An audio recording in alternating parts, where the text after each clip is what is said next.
Now, of course, there's a way we can do it on the calculator. So go ahead and grab your calculator. And we're just going to do a simple example. And I'm going to show you some of the same things that we just did in the book. But now we're going to do it on the calculator just to see what it looks like. So go to New Document. If it asks you want to save, no, you don't want to save. Apparently mine wants to save.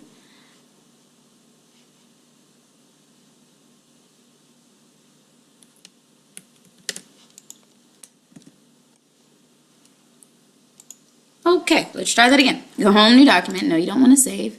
We're going to go to Add a Graph. So let's type in the function x squared plus 8x plus 7. Simple quadratic formula, nothing fancy. Now let's go ahead and see what that looks like. Now in order to see the entire graph, I'm going to go Menu, Zoom, and I'm going to do Zoom Fit. So that's not the zoom I wanted to do, sorry. Menu, Zoom, Zoom Standard. Nope, still not the one I want to do. I'm just going to zoom out so I can see the entire graph. There we go. Okay, so now that I can see my graph, and you want to play around with your zoom as well, I want to make sure that I can see the actual bottom of my graph.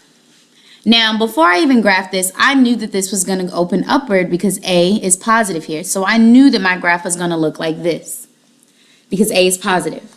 So now let's start finding some of those key characteristics that we were finding in the book, but we can do it on the calculator as well. So the first thing we found in the book was the vertex, or the minimum or maximum value. This case, we have a minimum value, which is down here. So we can easily find what that point is. We're going to go to Menu, Analyze Graph, and because we have a minimum, I'm going to go to minimum. Now, if our graph was open upward and we had a maximum, I would, of course, click maximum, but we have a minimum. So I'm going to click minimum. Lower bound just means that I'm on the left side. So I need to see, okay, here's my minimum right there. Lower bound means I need to make this dashed line be on the left side of that. So anywhere on the left side of that minimum, and I'm going to click down. When I say click down, a lot of you want to click the actual down button. I mean click the middle button. So now that we're lower bound, and I didn't mean to be all the way over there, upper bound just means scroll to the right, which means we're just trying to highlight the actual minimum point. And I'm going to click down again. This value here is my minimum value. That's my vertex point. So just for my vertex, remember my x value of my vertex is my axis of symmetry. So I can tell that my axis of symmetry happens when x is equal to -4. So when x is equal to -4, this line right here, and we can go ahead and graph it just to see. Let's graph the line x equals -4. That's my axis of symmetry. Okay? And I can also tell that this -9, that is going to be my minimum value. In this problem, we have a minimum. So that's telling me that this minimum value right here is going to happen at -9.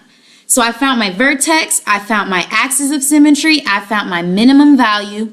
Another thing that we can find on the calculator is our zeros, our solutions, our x-intercepts. Okay, so Menu, Analyze Graph, and of course, it says it right there, 0. Now, graph just means because I graphed x equals -4, I have 2 of them up there.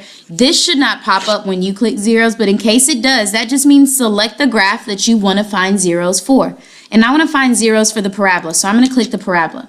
Now, once again, lower bound just means lower bound of the actual point I'm trying to find. So if this is the 0, I want to know what that is. Lower bound means just go to the left. So I'm going to scroll to the left, I'm going to click the middle button down, and I'm going to highlight it. And notice when I highlight it, the actual word 0 comes up. It is up to you to remember that 0 is solution, is root, it's x-intercept. It's up to you to remember what the actual 0 means, but it gives you the actual point for that. So the point for our first 0, it happens at -7, 0. Now the other point, all I have to do is do the same thing. Menu, Analyze Graph, and I'm going to find my 0. Lower bound, oh, well, graph means I'm trying to find the parabola. Lower bound, go to the left. Upper bound, scroll to the right. My next 0 happens at -1, 0. So already we found our vertex, we found our axis of symmetry, we found our minimum point, we found 2 of our solutions, our only 2 solutions. We could also find this point right here. That's our y-intercept. We could find that y-intercept by going to Menu, We could look at the table and find our y-intercept because we know our y-intercept happens when x is equal to 0. So when x is 0, our y-intercept happens at 7. So that's our y-intercept. That's the point where we cross the y-axis. There's another way we could look at our y-intercept. Let me just get rid of this table real quick. We can go to Menu, Trace, Graph Trace. And when you go to Graph Trace, it actually brings up the x point right here. And over here, if you look to the side, it's telling you what that point is. So you can use your arrows on your calculator to scroll to the left and right. And when you scroll to the point, it actually pops up just like it did with the 0. It tells you that that point right there is your y-intercept. And you can scroll over, you can scroll, and that's a way you could find your solutions as well. It tells you the zeros. So far, we found everything that we need. We found our x-intercepts, our solutions, our vertex, our axis of symmetry, our minimum value, all on the calculator. So remember these key steps because these are the steps that you're going to use to do those homework problems and to get those test questions right.